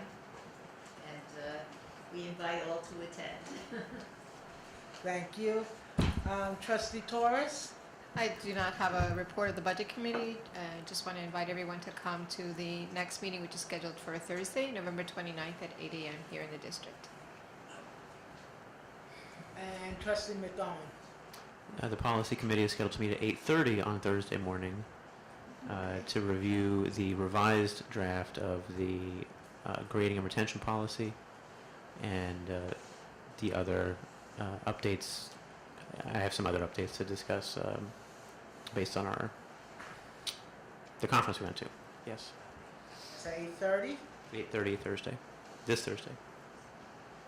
You guys like your morning meetings, don't you? Yes. Get them early, right? Get them early, get them out. Some of them have to go to work. Yes. Some people have to go to work. Some people have to work. Is that all the committee reports? Anything else that needs to be said? Speaking of outreach, I think lastly, we also want to send an outreach to our library trustees. Yes. I think we need to collaborate, you know, with all trustees and councilmen, and, you know, particularly with the literacy piece, because the library also offer great programs as well that we can collaborate, and, you know, we don't have to actually offer the same program. So we can kind of do an assessment of what they're doing and what we're doing and what the city is doing, and kind of get the most bang for our buck. Anyone else? It's a great idea. That is a great idea. Student activities that we reach out. That'll be under school activity. Okay, acceptance of minutes? From 11:05, motion. Motion. Trustee McOwen. Trustee Saunders. All those in favor? Aye. Opposed? Abstained? Aye. I wasn't here. Trustee Jaros abstains. Motion carries. Acceptance of minutes from October 16th. Motion. Trustee Saunders. Second. Trustee Munoz Patterson. All those in favor? Aye. Opposed? Abstained? Motion carries. Okay, we're doing a little change, so right now we're going to continue with the meeting. And this is the time for opportunity for any board members to remove any items from the agenda. I think all of our items were really explained through the change orders. Can I just clarify Yes. this? The consent agenda includes everything through tab 11. I believe you're referring to What does the consent agenda the include? everything through the superintendent. There's one item.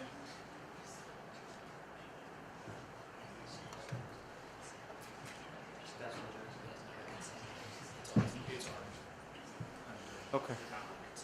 Okay. I'd like to pull 7.7. Is that the authorization to hire an Arabic teacher for parent email classes? Yes. And 12.2.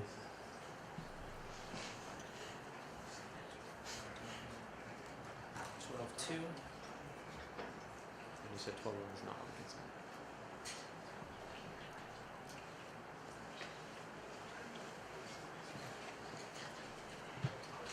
No, 12-1 is, 12-2. I don't know what the public sees. You know what I see. Right, so that's why I just.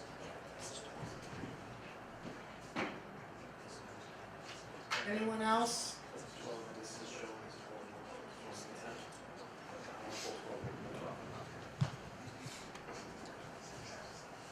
12-1. No. Okay. 12-1, the authorization to transfer funds from the accrued liability account to the general fund account is now removed from consent. I have 12-1 as something else. It's been updated. Yeah, It used to show as 12-2. Okay.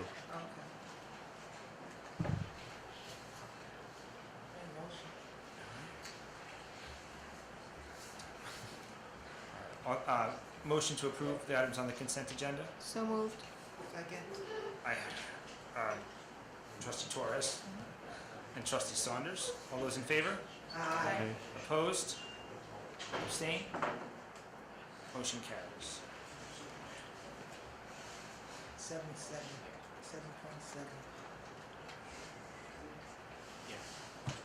Hold that. Authorization to hire an Arabic teacher for public E&L class, for parent E&L classes. Motion, please. Motion. Trustee White. Second. And Trustee McOwen. Discussion. Yeah, so I just have a couple questions with that. I think it's a great initiative, and it kind of speaks to the diversity of Mount Vernon and how that's growing. So with the one question is because this is based at Lincoln School, Yes. and we obviously have a growing, population, growing Arabic population. Does that just apply for parents at Lincoln School, or will it be open to the district where because you have some of the similar issues that this teacher will be kind of, helping work through? So if you have parents at different schools, will they be able to actually take advantage? Yes, they can. Okay, so it's no set number, we open it up to the entire district. Okay. Is this, to add on to that, is this anticipated to be like one weekly 4-hour class? That's going to, what is this going to actually look like? No, it's around like I think it was 22 weeks. That says 22 weeks times 4 hours. 2 weeks, and I think it's 2 to 3 times a week, Sandra? It's twice a week from 8:30 to 10:30 a.m.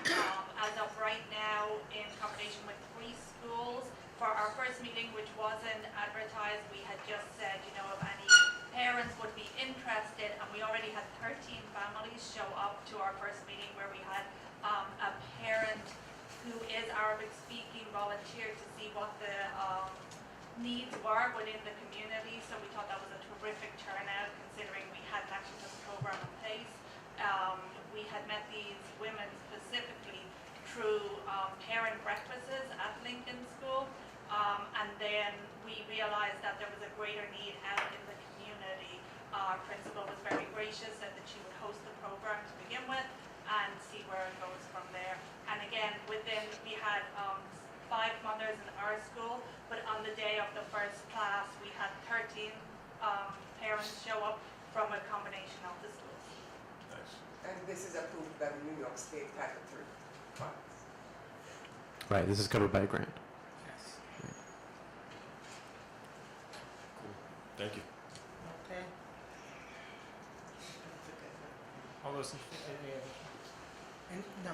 All those in favor? Aye. Opposed? Abstain? Motion carries. 12.1. Well, now, it's 14 point, yes, you're right. Now it's 12.1. 14.1. Authorization, authorizing the transfer of funds from the accrued liability account to the general fund. Need a motion, please? Motion. Trustee McOwen, Trustee Williams. Discussion? I had 2 questions about this for the business office. The first question is, the first question is, we had discussed at one point having a policy to address this. Am I remembering right, Mr. Silver? About this, for the benefit of the public, you could talk about it, but we have, for liability reasons, we have overpaid taxes that theoretically the district might owe someday, and we were discussing on a couple of different occasions over the summer about what to do about it. But my recollection is we were going to do a policy, but we never saw a proposal. Can you remember where this stands? I don't know. I don't know how to work this.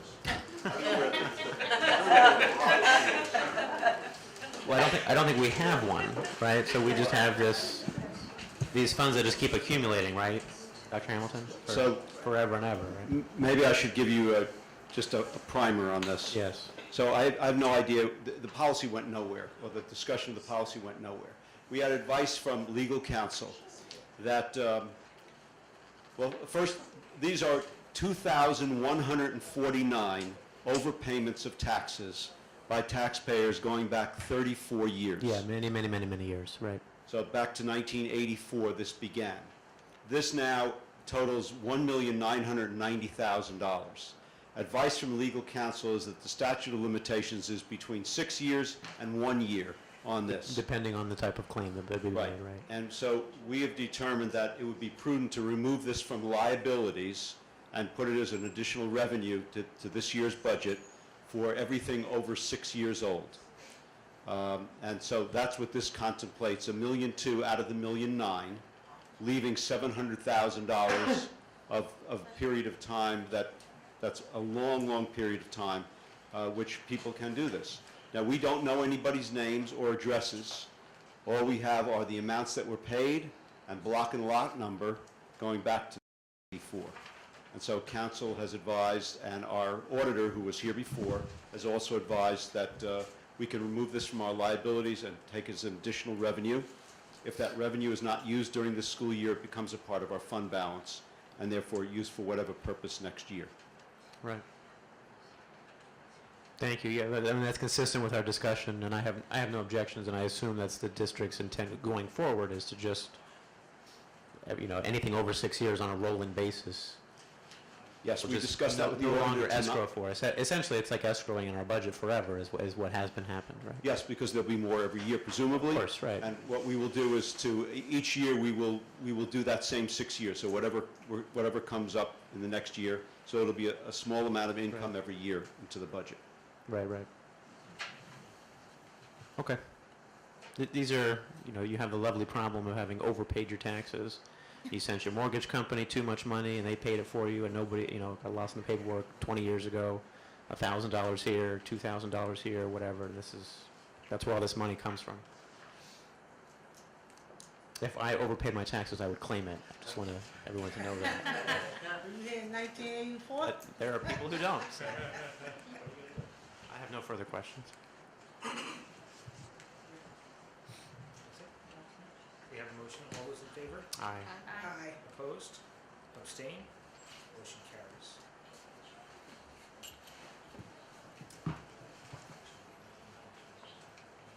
Are there any unfinished business?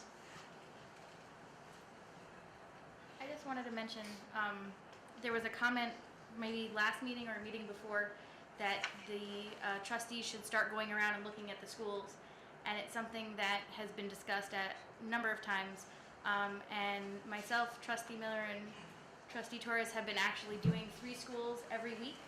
And my husband has been kind enough to take us around and let us, Google at all of the things that are going on in the buildings. And it's been really fantastic to see. And I would really say that I know that people have a lot of opinions about what's going on and what we should be doing. And the reality is when you're walking through these schools, it's so amazing to see the kids and whatever situation they're in. I mean, Lincoln School is chock full of students everywhere. It's kind of shocking to walk around the corner and be like, hey, there's a stairwell, hey, there's kids.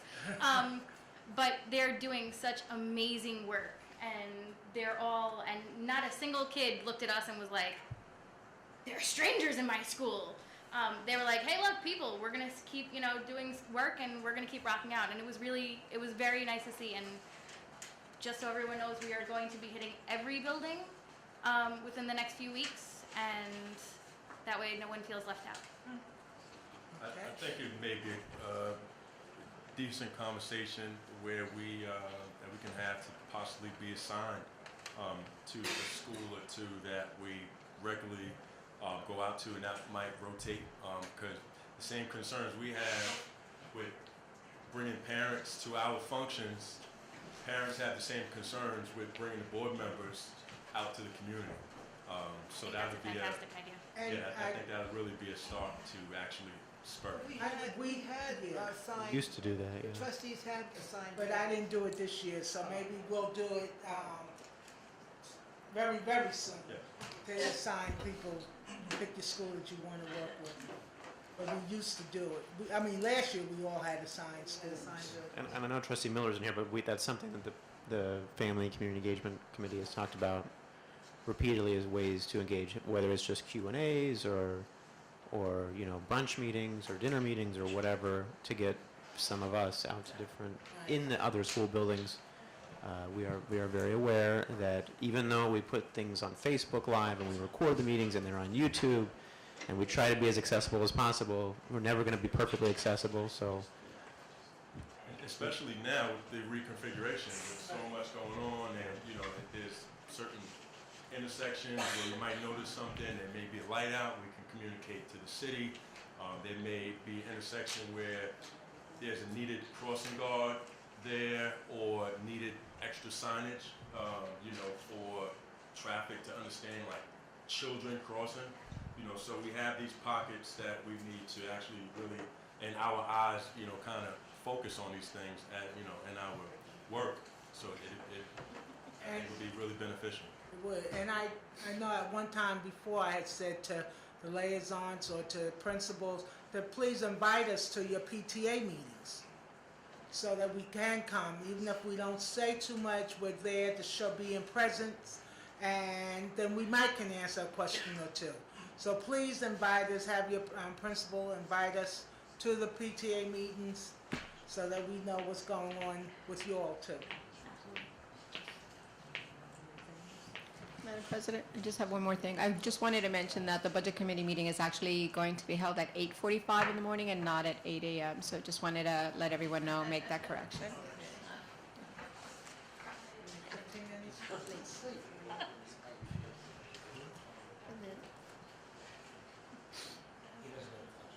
Okay, New business. oh, any new business? Madam President, the format of the meeting, the executive session may move to the end going forward. Well, we have to discuss.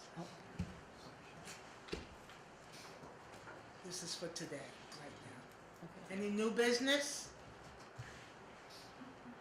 No one? Well, we will be going into executive session, and it will be lasting around an hour or more. Just to let you know. That's why we really changed our program around. So you're welcome to stay, but we will be going into executive session. And to clarify, before Rick makes the announcement, we've already cleared it, the things we're going to be talking about, it's nothing that was on the agenda tonight, it's all other matters, which is why we're doing it also at the end. The board is adjourned. We need a motion to enter an executive session to discuss. The board will enter executive session for the purpose of discussing collective bargaining negotiations with the Civil Service Employees Association, the Local 338 Lunch Monitors, the Mount Vernon Administrators Group, the Mount Vernon Federation of Teachers, TA and Security Group, as well as the employment history of a particular person or persons. Motion? Motion. Mr. McOwen? Mr. Rose? All those in favor? Aye. Opposed? Abstained? Motion carries. The board stands in recess to executive session. Make a motion to adjourn? Second? All those in favor? Aye.